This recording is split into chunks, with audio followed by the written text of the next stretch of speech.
Cricket 28 of 8. There's still a lot to do. Kohli goes down the ground. Kohli goes out of the ground.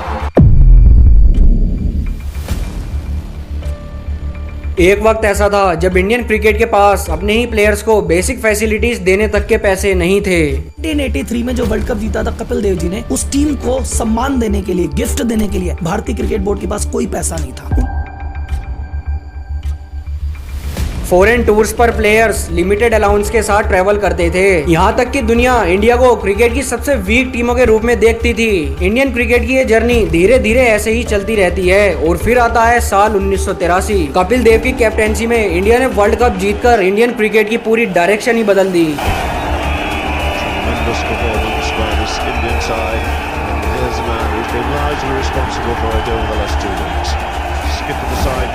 अगले कुछ सालों में कुछ ऐसा होने वाला था जिसे कोई भी इमेजिन नहीं कर सकता था। एक गरीब क्रिकेट बोर्ड दुनिया का सबसे अमीर क्रिकेट बोर्ड बन गया। साल 2008 में बीसीसीआई लॉन्च करता है इंडियन प्रीमियर लीग यानी आईपीएल।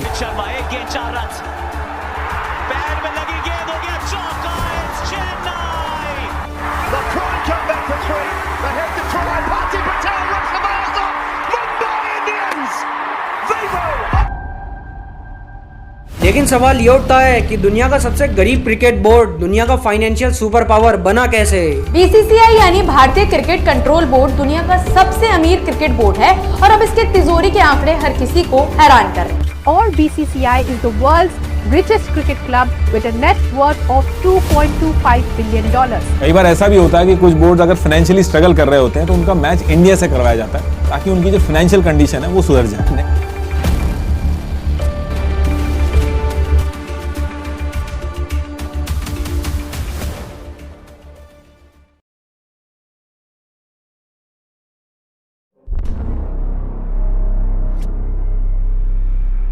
इंडिया में क्रिकेट की शुरुआत ब्रिटिश राज में ही शुरू हुई थी। 18th और 19th सेंचुरी में ब्रिटिश ऑफिसर्स अपने साथ क्रिकेट लेकर आए। शुरुआत में ये गेम सिर्फ ब्रिटिश आर्मी और कुछ कॉलोनियल ऑफिसर्स तक ही सीमित था। धीरे धीरे बॉम्बे, कोलकाता और मद्रास जैसे इंडियन क्लब्स भी इस गेम को अपनाने लगे। पारसी कम्युनिटी ने सबसे पहले क्रिकेट को ऑर्गेनाइज किया, फिर हिंदू और मुस्लिम टीम्स बनी और धीरे धीरे क्रिकेट नेशनल आइडेंटिटी का हिस्सा बनने लगा। लेकिन एक बड़ी प्रॉब्लम थी, इंडिया के पास अपना कोई ऑफिशियल क्रिकेट बोर्ड नहीं था। इंटरनेशनल लेवल पर इंग्लैंड के पास एमसीसी का कंट्रोल था और इंडियन क्रिकेट फ्रेगमेंटेड था। इसी वजह से दिसंबर 1928 में board of control for cricket in India यानी बीसीसीआई का फाउंडेशन हुआ। इस ऑर्गेनाइजेशन का पर्पस था इंडियन क्रिकेट को ऑर्गेनाइज कराना, डोमेस्टिक टूर्नामेंट्स चलाना और इंडिया को इंटरनेशनल क्रिकेट में रिप्रेजेंट करना। नाम तो बहुत बड़ा था लेकिन रियलिटी बिल्कुल अलग थी। बीसीसीआई के पास आज की तरह न स्पॉन्सर्स थे, न टीवी राइट्स थे और न $1 बिलियन कॉन्ट्रैक्ट्स थे। रिवेन्यू का मेन सोर्स था मैच टिकट्स और कुछ डोनेशंस। बोर्ड का बजट बहुत ही कम था, इसलिए प्लेयर्स को लग्जरी तो दूर की बात है, बेसिक कंफर्ट भी बहुत ही मुश्किलों से मिलता था।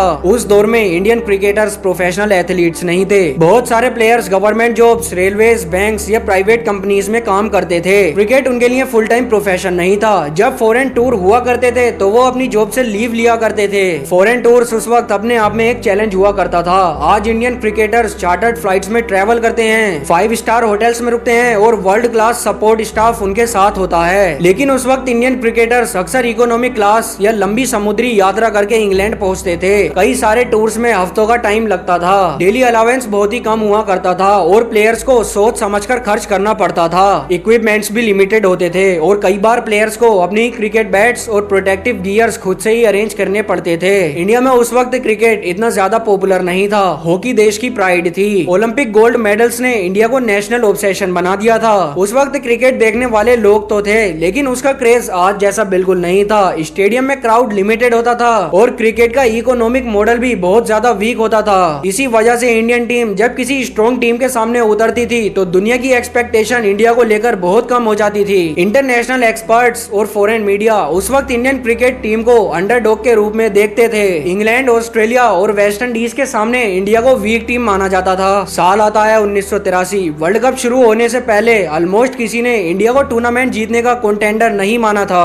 उस वक्त सबका फोकस सिर्फ एक ही टीम पर था, जो थी वेस्ट इंडीज, जो लगातार 2 क्रिकेट वर्ल्ड कप जीतती हुई आई थी और दुनिया की सबसे डेंजरस क्रिकेट टीम मानी जाती थी। इंडिया के लिए नॉकआउट स्टेज तक पहुंचना ही बहुत बड़ा अचीवमेंट होता, लेकिन हिस्ट्री कभी कभी प्रिडिक्शन तोड़ देती है। कपिल देव की कैप्टेंसी में इंडियन टीम ने वो कर दिखाया जिसका किसी ने सपना भी नहीं देखा था, और फिर आया वो दिन जिसने पूरी क्रिकेट हिस्ट्री को ही बदल कर रख दिया। 23 जून 1983 कपिल देव ने जब लॉर्ड्स की बालकनी में वर्ल्ड कप ट्रॉफी उठाई, तब शायद किसी को ये अंदाजा भी नहीं था कि यही मोमेंट अगले कुछ दशकों में इंडिया को सबसे बड़ा फाइनेंशियल और सपोर्टिंग पावर बना देगा। 1983 की विक्ट्री के बाद इंडियन क्रिकेट का पूरा परसेप्शन ही बदल गया। बच्चे क्रिकेट को अपने करियर के रूप में देखने लगे, लेकिन ये सिर्फ शुरुआत थी, पिक्चर अभी बाकी है।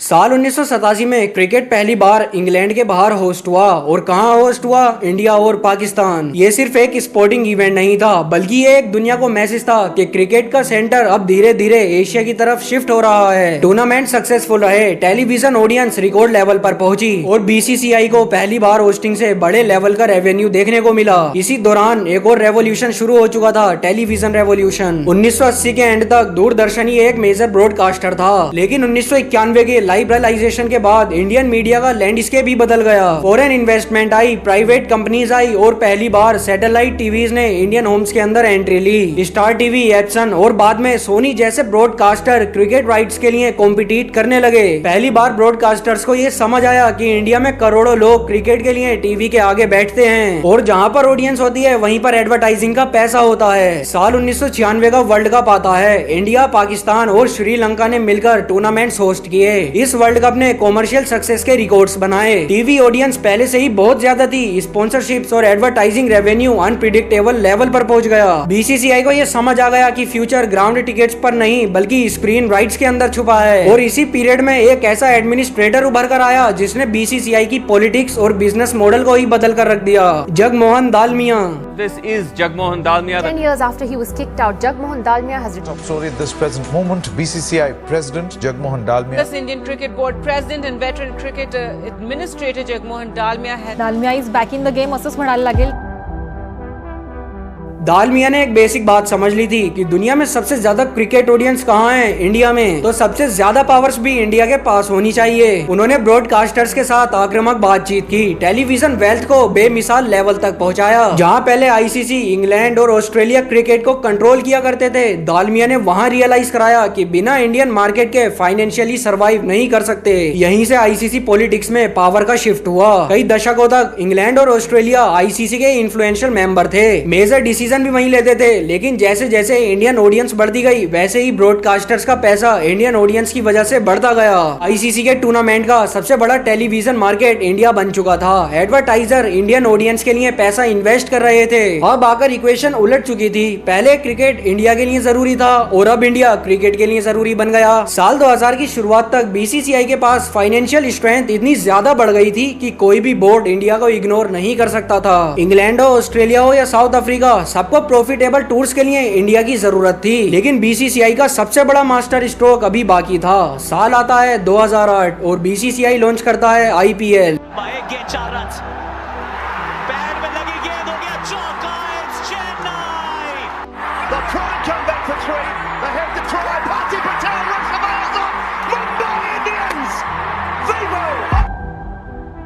क्रिकेट पहली बार हॉलीवुड स्टाइल और एंटरटेनमेंट प्रोडक्ट बन गया था। अब बीसीसीआई सिर्फ क्रिकेट ऑर्गेनाइज नहीं कर रहा था, बल्कि अब बीसीसीआई दुनिया का सबसे profitable cricket business model operate कर रहा था।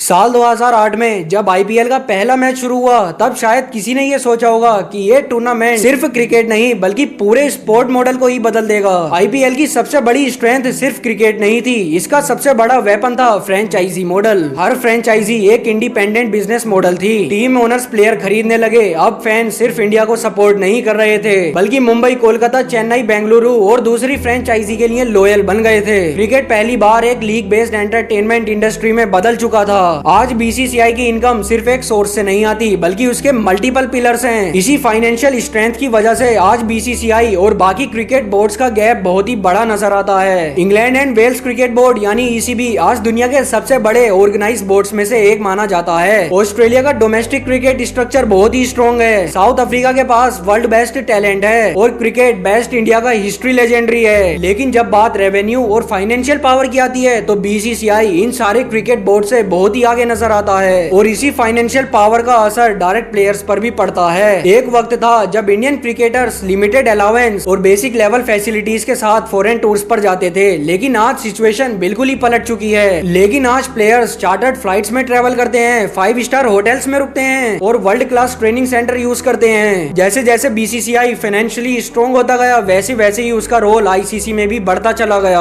आज बीसीसीआई का इफेक्ट इतना ज्यादा बढ़ गया है कि कॉमर्शियल डिस्कशन में सबसे ज्यादा वेट बीसीसीआई की बात को मिलता है। दुनिया के लगभग हर बड़े इंटरनेशनल प्लेयर ने आईपीएल खेला है। कई दूसरे देशों ने T20 फॉर्मेट बेस्ड लीग शुरू की, लेकिन आईपीएल का कॉमर्शियल स्केल बेंचमार्क माना जाता है। क्रिकेट इकोनॉमी का अब सबसे बड़ा इंजन इंडिया है।